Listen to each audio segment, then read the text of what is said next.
All righty. This is one of the few times where the Sephardic Haftarah was longer than the Ashkenazic one, but only by about a paragraph, not by much. Anyway, parents are to be respected according to Jewish law and even universal values. It's just something that God wants us to respect our parents. It's true. But this week's long double portion not only talks about respect for parents, it talks about Shabbat, observing Shabbat.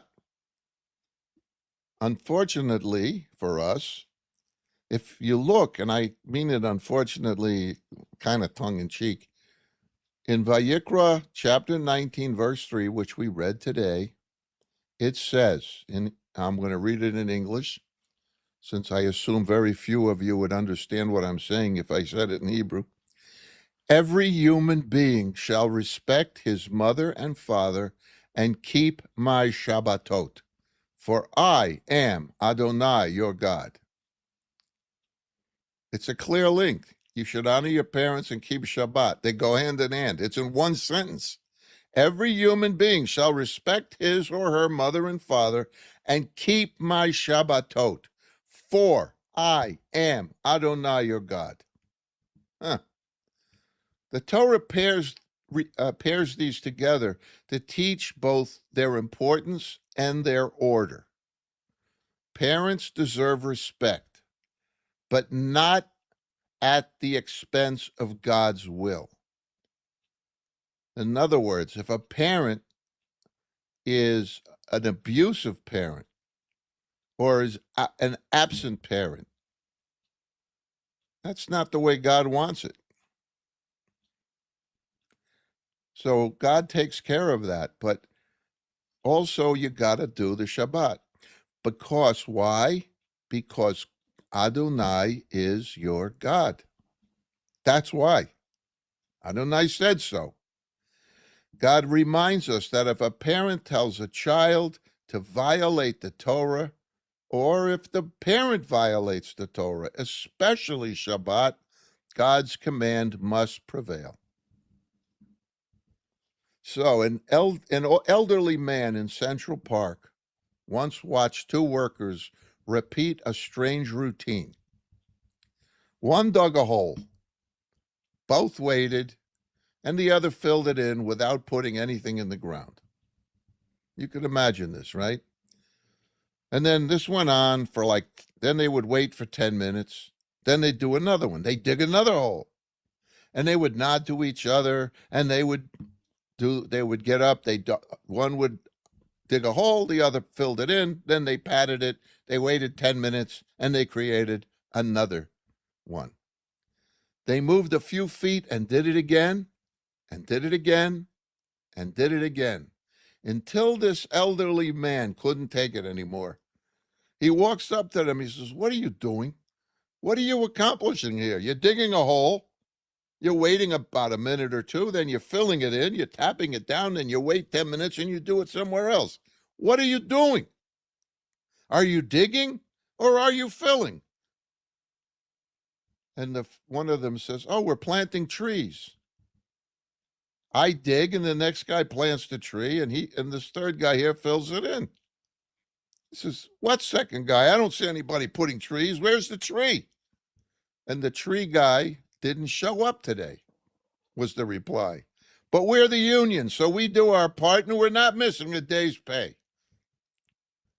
Ay, ay, ay, ay, ay, Gewalt. So, like those workers, we can work hard all the time and yet get nothing done.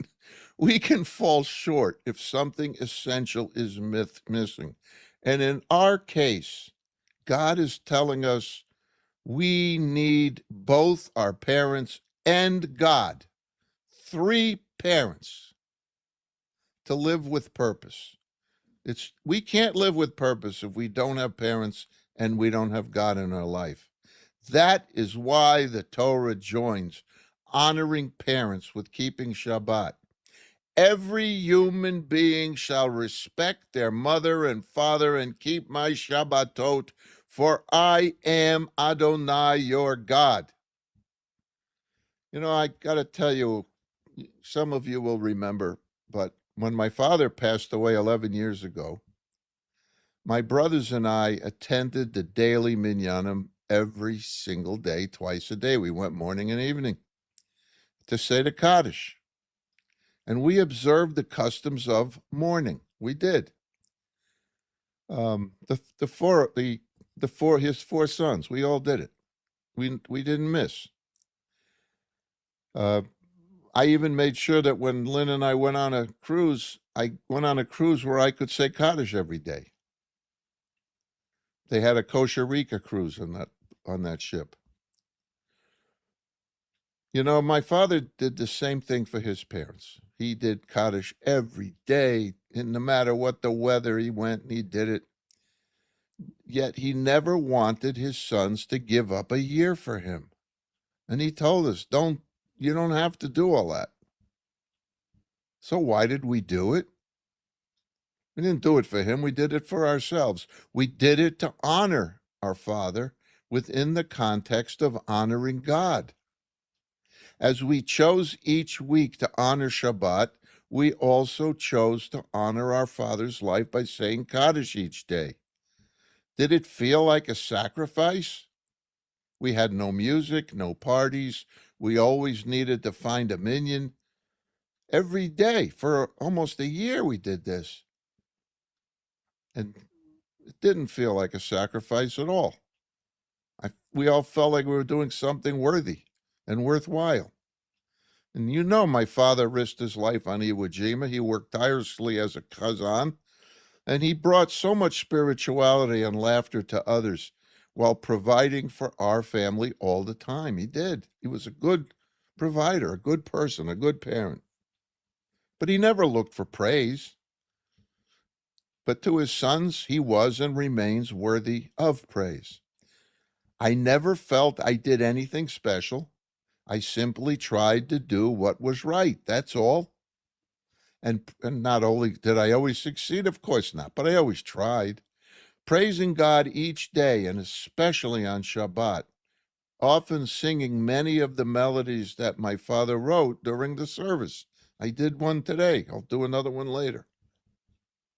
This message is for everyone. It's not about me. It's for everyone. I did this not because I'm a rabbi. I didn't even do it because I'm Jewish. I did it because the Torah says, God said, every human being, it doesn't say every Jew or every rabbi or every Kohen or every Levi. It doesn't say that. It says every human being shall respect his or her mother and father and keep my Shabbatot, for I am Adonai, your God.